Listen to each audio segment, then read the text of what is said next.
podemos intentar armar algunas hipótesis.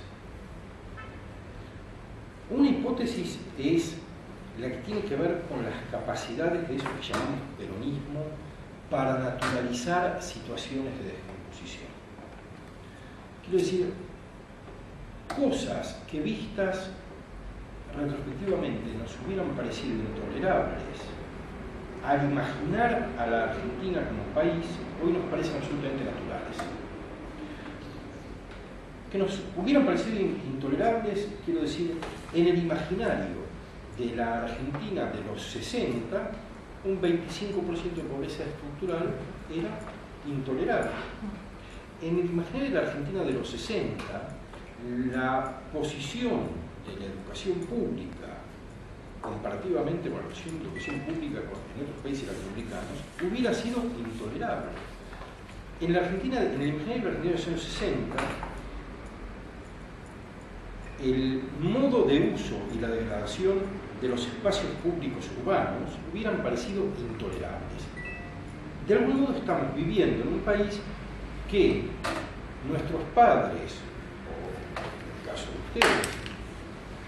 ustedes, nuestros abuelos, hubieran pensado que era un país en el que no se podría vivir. Y sin embargo vivimos en él, sin duda. Una parte central de la descomposición es producto de la dictadura. Pero la dictadura produjo las condiciones de la destrucción. Pero lo que no produjo fueron las condiciones del acostumbramiento.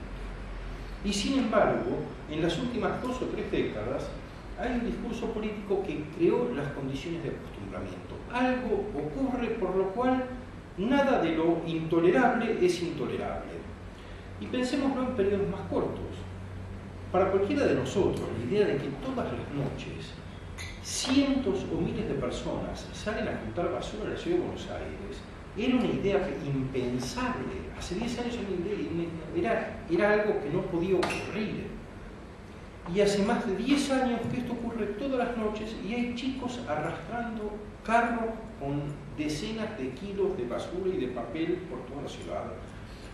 Y no ha ocurrido nada que evite que esto sea así.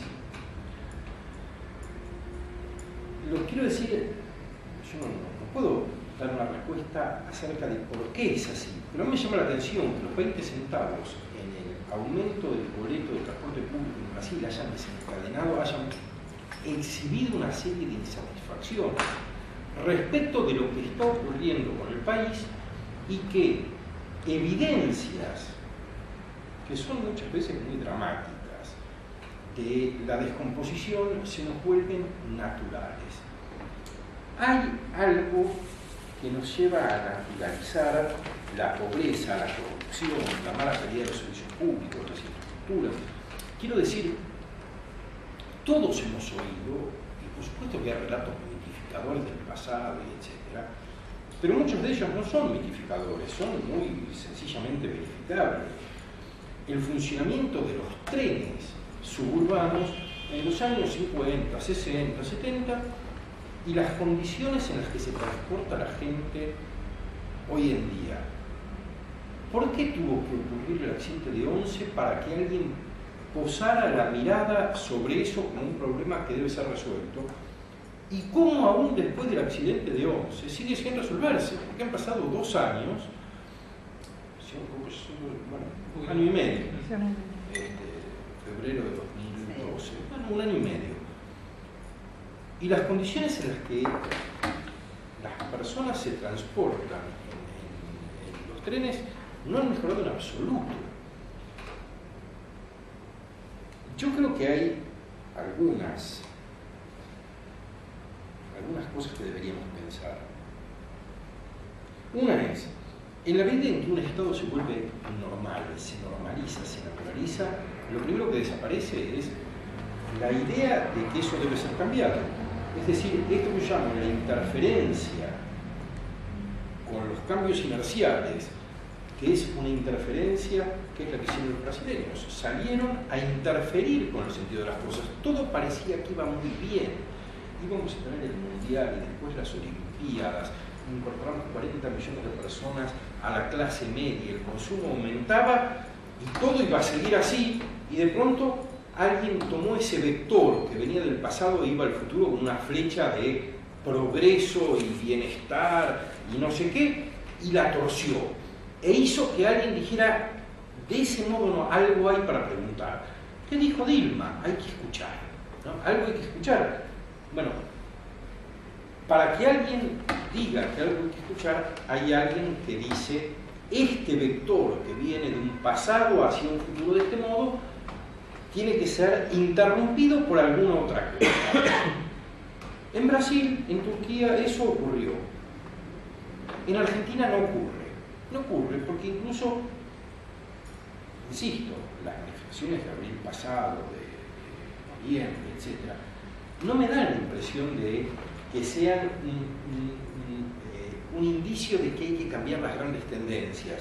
Es un indicio de que hay cosas que nos molestan, pero que si sacamos esto que nos molesta, no estamos en desacuerdo con, quiero decir, finalmente el cepo al dólar, pero viajamos con un dólar que es 5,20 más el 20%, y toda la clase media trata de veranear en el exterior, tampoco es demasiado complicado. Y el estilo intolerante de la presidenta nos irrita, pero tampoco es las cosas pasan, hacemos como un señalamiento, no me grites, pero no, esto está mal.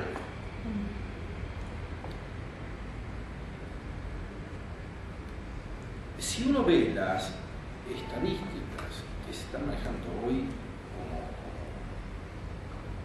las encuestas que se están manejando hoy, como indicadoras de lo que ocurrirá en las elecciones, da la sensación de que el voto será un voto en este sentido, será un voto en el sentido de no me grites, pero no un voto en el sentido de cambiar las cosas.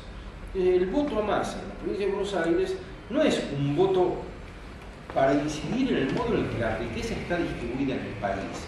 Es un voto para que no me grites más, para que esto se mantenga así, cambiando un poco el estilo. La continuidad de la gestión del PRO, como la gestión mayoritaria de la Ciudad de Buenos Aires, tampoco es un voto que esté discutiendo lo que yo voy a mencionar como aquello que nos importa, ¿no? Que me parece que es el núcleo de lo que debemos preguntarnos. Entonces, en la medida en que las cosas se normalizan, no hay una voluntad colectiva de interferir en el sentido de los procesos. Y aquí es donde aparecen los problemas. Si hay una crisis, la respuesta a la crisis es la respuesta de la continuidad, porque es la que permite el ejercicio efectivo del poder. Y si no hay una crisis, hay una respuesta de continuidad porque no hay una llamada a un cambio en la dirección en la que van las cosas.